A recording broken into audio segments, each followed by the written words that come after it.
ಒಬ್ಬರು ತುಳ್ಕೊ ಬಂದಿದೆ ಹೊರತು ನೀನು ಇನ್ನೊಬ್ಬರನ್ನ ಸಹಾಯ ಮಾಡಿ ಬಂದಿಲ್ಲ. ಇವಾಗ ಬಿಡೋದಿಲ್ಲ, ಇವಾಗ ಹಾಳು ಮಾಡ್ತಾ ಇದ್ದಾರೆ ರೈತರನ್ನೆಲ್ಲವ. ಯಾಕೆ ಅಲ್ಲೆಲ್ಲ ಎಲ್ಲ ಇದಿದೆ. ಅವ್ರು ಹೇಳ್ತಾ ಇರೋದೇನು ಗೊತ್ತಾ, ನಾವು ರೈತರು ಎಲ್ಲ ಪ್ರತಿಯೊಂದು ನಾವು ವ್ಯವಸ್ಥೆ ಮಾಡ್ಕೊಂಡು ಹಾಲು ಇದು ಮಾಡ್ಕೊಂಡು ಎಲ್ಲ ಇದು ಮಾಡ್ತಿದ್ವಿ. ಡಿ.ಕೆ. ಶಿವಕುಮಾರ್ ಇಲ್ಲಿ ಬಂದು ನೋಡಲಿ ನಮ್ಮನ್ನು. ಸುಮ್ಮನೆ ನೀವು ಯಾರೋ ಮಾತು 4 ಜನ ಹೇಳಿದ ಮಾತಿಗೆ ನೀನು ಅಲ್ಲಿ ಯಾವುದೂ ಇಲ್ಲ, ಅಲ್ಲಿ ವ್ಯವಸಾಯನೇ ಮಾಡ್ತಾ ಇಲ್ಲ, ಬಂಜರು ಭೂಮಿ ಅಂತ ಹೇಳಿದ್ರೆ ಅದು ಇದಲ್ಲ. ಹೋಗಿ ನೋಡಲಿ, ಅಲ್ಲಿ ಡಿ.ಕೆ. ಶಿವಕುಮಾರ್ ಹೋಗಿ ನೋಡಲಿ, ನೋಡಿದ್ಮೇಲೆ ಇದು ಮಾಡಲಿ. ಸುಮ್ಮನೆ ಮಾತಾಡಿದ್ರೆ ಏನು ಪ್ರಯೋಜನ ಹೇಳಿ ಹೋಗ್ಲಿ ಅಲ್ವಾ? ರೈತರಿಗೆ ಒಳ್ಳೇದು ಮಾಡಲಿ. ಒಳ್ಳೇದು ಮಾಡೋಕ್ಕೆ ನಮಗೂ ಇದು. ನಾವು ಇವಾಗ ನಮ್ಮದು 2 ಎಕರೆ ಕಾಫಿ ತೋಟ ಇದೆ ಮೂಡಿಗೆರೆ, ಆಯಿತಾ? ನಮ್ಮದು ಕಾಫಿ ತೋಟ ಇದೆ. ಬಟ್ ಏನಂದರೆ ಒಳ್ಳೇದು ಮಾಡಲಿ. ಒಳ್ಳೇದು ಮಾಡಿದ್ರೆ ನಾವು ಅಯ್ಯಪ್ಪ ಒಳ್ಳೆ ಬಿಡಪ್ಪ ಅಂತ ಹೇಳಿ ಕಾಂಗ್ರೆಸ್ಸಲ್ಲಿ ನಾವು BJP-ನೇ. ಬಟ್ ಏನಂದ್ರೆ ಕಾಂಗ್ರೆಸ್ ಒಳ್ಳೇದು ಮಾಡಿದ್ರೆ ನಾವು ಬಿಡಪ್ಪ ಒಳ್ಳೇದು ಮಾಡಿದ್ರೆ ಅಂತ ನಾವು ಹೇಳ್ತೀವಿ. ಅದನ್ನು ಬಿಟ್ಬಿಟ್ರೆ ನೀವು ಅದು ಅವರು ಪಾಪ ಬರಡು ಭೂಮಿ ಅವ್ರದ್ದು ಏನು ಬೆಳೀತಾ ಇಲ್ಲ. ತೆಂಗಿನ ತೋಟ ಎಷ್ಟು ಚೆನ್ನಾಗಿದೆ ಗೊತ್ತಾ ಮೇಡಮ್? ಅಲ್ಲಿ ತೆಂಗಿನ ತೋಟ ಎಷ್ಟು ಚೆನ್ನಾಗಿದೆ ಗೊತ್ತಾ? ಸಖತ್ ನೋಡಿದ್ದೀನಿ ನಾನು, ಇದ್ರಲ್ಲಿ ನೋಡಿದ್ದೀನಿ. ಬಟ್ ಏನಂದ್ರೆ ಅವ್ರು ಹೇಳ್ತಾರೆ ಸುಳ್ಳು. ಯಾರೋ 4 ಮಾತಿಗೆ ಬಿಡೋದು, ಇದನ್ನ ಟೌನ್ ಮಾಡಿಬಿಡ್ತೀವಿ, ಅವೆಲ್ಲ ಬರೀ ಸುಳ್ಳು. ಡಿ.ಕೆ. ಶಿವಕುಮಾರ್ ಅವ್ರಿಗೆ ಹೇಳ್ತಾ ಇದ್ದೀವಿ, ಅದನ್ನು ನೀವು ಮಾಡೋಕ್ಕೆ ಹೋಗ್ಬೇಡಿ. ಅವ್ರ ಪಾಪ ಬಡವರು ಏನೋ ಮಾಡ್ಕೊಂಡು ಬದುಕ್ತಾ ಇದ್ರು, ಹಾಲು ಹಾಕ್ಕೊಂಡು ಇನ್ನೊಂದು ಮಾಡ್ತಾರೆ. ನೀವು ಅದಕ್ಕೆ ಕಲ್ಲು ಹಾಕಕ್ಕೆ ಹೋಗ್ಬೇಡಿ. ನಾಳೆ ನಿಮ್ದು ಬರುತ್ತಾ ಬಿಡುತ್ತಾ ಗೊತ್ತಿಲ್ಲ. ಅದು ಬಿಟ್ಟರೆ ಏನಂದರೆ ಇರೋದ್ರಲ್ಲಿ ಒಳ್ಳೆ 2 ವರ್ಷ ಕೊಟ್ಟಿದ್ದಾರೆ ನಿಮಗೆ, ಚೆನ್ನಾಗಿ ಮಾಡ್ಕೊಂಡು ಹೋಗ್ಲಿ ಅಷ್ಟೇ.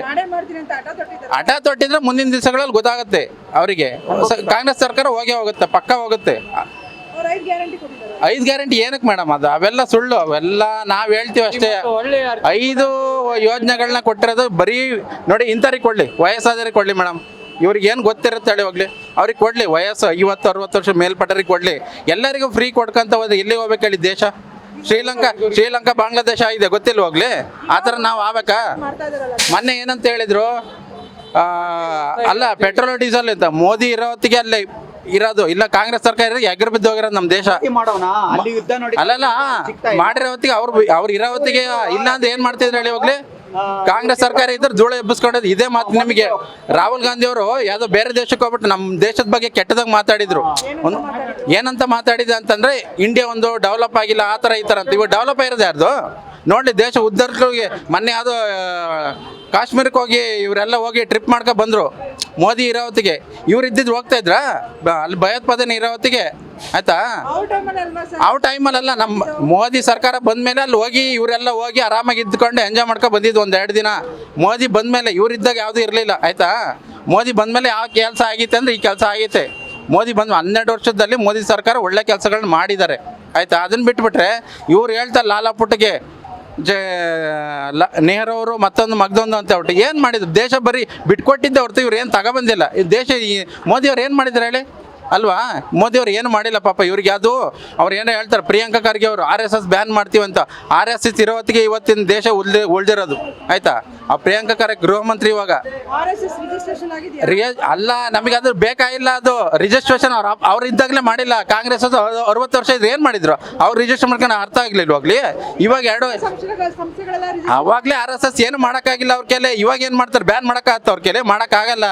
RSS ಬಗ್ಗೆ ಅವ್ರಿಗೆ ತಿಳ್ಕೊಂಡು ಮಾತಾಡಲಿ, ಇದು ಮಾಡಲಿ. ಹಿಂದೂ ಇದ್ದಾರೆ, ಮುಸ್ಲಿಮ್ಸ್ ಇದ್ದಾರೆ. ಅವ್ರು ಬರೀ ಹಿಂದೂ ಮಾತ್ರ ಇದ್ದಾರೆ ಅನ್ಕೊಬಿಡ. ಮುಸ್ಲಿಮ್ಸ್ ಇದ್ದಾರೆ, ಹಿಂದೂ ಇದ್ದಾರೆ RSS ಅಲ್ಲಿ, ಆಯ್ತಾ?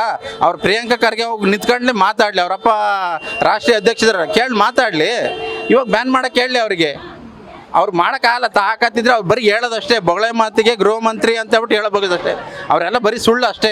ಕಾಂಗ್ರೆಸ್ ಇರೋದು ದೊಡ್ಡ ಕಳ್ಳ. ಅದು ಕಾಂಗ್ರೆಸ್ ಇರೋದು ವೇಸ್ಟ್. ನಮಗೇನಂತ ಯೋಗಿ ಆದಿತ್ಯನಾಥ್ ಅಂತ ಸರ್ಕಾರ ಬರಬೇಕು. ಅವ್ರು ಬಂದರೆ ಮಾತ್ರ ನಮ್ಮ ದೇಶ ಉದ್ಧಾರ ಆಗೋದು, ರಾಜ್ಯ ಉದ್ಧಾರ ಆಗೋದು. ಯೋಗಿ ಏನು ಮಾಡಿದ್ರು ಸರ್? ಗುಂಡಾಗಳಿಗೆಲ್ಲ ಪ್ರತಿಯೊಂದಕ್ಕೆ ಇದು ಮಾಡಿದ್ರ? ಯಾರು ಒಬ್ಬನೇ ಒಬ್ಬ ಇವಾಗ ಮಾತಾಡ್ತಾ ಇರೋಗ್ಲಿ. ಪಶ್ಚಿಮ ಬಂಗಾಳದಲ್ಲಿ ಇವಾಗ ಮೊನ್ನೆ ಬಂತು. ಪಶ್ಚಿಮ ಬಂಗಾಳ ಏನಕ್ಕೆ ಬಂತ ಹೇಳಿ? ಅಲ್ಲ ಮಮತಾ ಬ್ಯಾನರ್ಜಿ ಅವರು ಗುಂಡಾಗಿರಿ ಇತ್ತು. ನೀವು BJPಗೆ ಓಟ್ ಹಾಕಿದ್ರೆ ನಿಮ್ಗೆ ಗುಂಡಿಗೆ ಕೊಯ್ತೀನಿ ಅಂತ ಬಿಟ್ಟು ಹೇಳಿದ್ದಾರೆ. ಯಾರು ಹೇಳಿ?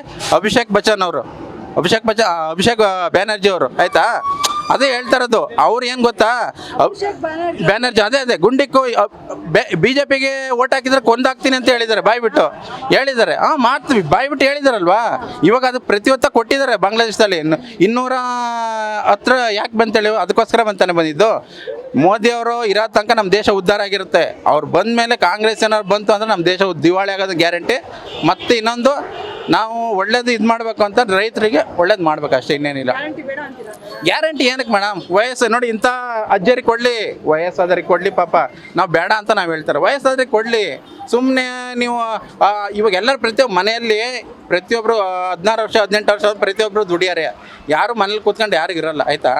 ಎಲ್ಲ ಪ್ರತಿಯೊಬ್ಬರು ದುಡಿಯಾರೆ. ಯಾಕೆ ಅದಕ್ಕೋಸ್ಕರ ಗ್ಯಾರಂಟಿಗಳನ್ನ ಇದು ಮಾಡ್ಕೊಂಡು ಇವಾಗ ತಮಿಳ್ನಾಡಲ್ಲಿ ಏನಾಯ್ತೇಳಿ, 10 ಗ್ರಾಮ್ ಚಿನ್ನ ಕೊಡ್ತೀನಿ ಅಂತ ಹೇಳಿದ್ದಾರೆ. 10 ಗ್ರಾಮ್ ಚಿನ್ನ ಎಷ್ಟು ಮೇಡಮ್ ಇವಾಗ? ಒಂದು ಉದಾಹರಣೆ ನಾನು ಹೇಳೋದು, ಮದುವೆ ಆದವ್ರಿಗೆ 10 ಗ್ರಾಮ್ ಚಿನ್ನ ಕೊಡ್ತೀನಿ ಅಂತ, ಅದು ಕೊಡೋ ಹುಡುಗಾಟೇನ 8 ಗ್ರಾಮು. ಇವಾಗ ಕೊಡೋ ಹುಡುಗಾಟೇನ ಹೋಗ್ಲಿ, ಗ್ರಾಮ್ ಚಿನ್ನ ಎಷ್ಟು ಹೇಳಿ ಇವಾಗ? ಅದನ್ನೆಲ್ಲ ಕೊಡಬಾರ್ದು, ಅದರಿಂದ ದೇಶ ಹಾಳಾಗ್ತಾ ಇರೋದು. ಅದಲ್ಲ, ಅದು ಹೇಳ್ತಾ ಇರೋದು. ಮೊನ್ನೆ ಮೋದಿಯವರು ಬಂಗಾರ ತಗೋಬೇಡಿ ಅಂತ ಬಿಟ್ಟು ಏನು ಕೇಳಿದ್ರು, ನಮ್ಮ ದೇಶ ಉದ್ಧಾರ ಆಗಲಿ ಅಂತ ತಾನು ಹೇಳಿದ್ದು, ಒಂದು ಸ್ವಲ್ಪ ಡೆವಲಪ್ ಆಗಲಿ ಅಲ್ಲ ಹೇಳಿದ್ದು. ಅದಕ್ಕೋಸ್ಕರ ನಾವು ಹೇಳ್ತಾ ಇರೋದು, ಯಾರಿಗಾದ್ರೂ ಅಷ್ಟೇ ಒಂಚೂರು ಉದ್ಧಾರ ಮಾಡೋದು ಕಲಿಬೇಕು. ಯಾರು ನಮ್ದು BJP ಆಗಲಿ ಕಾಂಗ್ರೆಸ್ ಆಗಲಿ.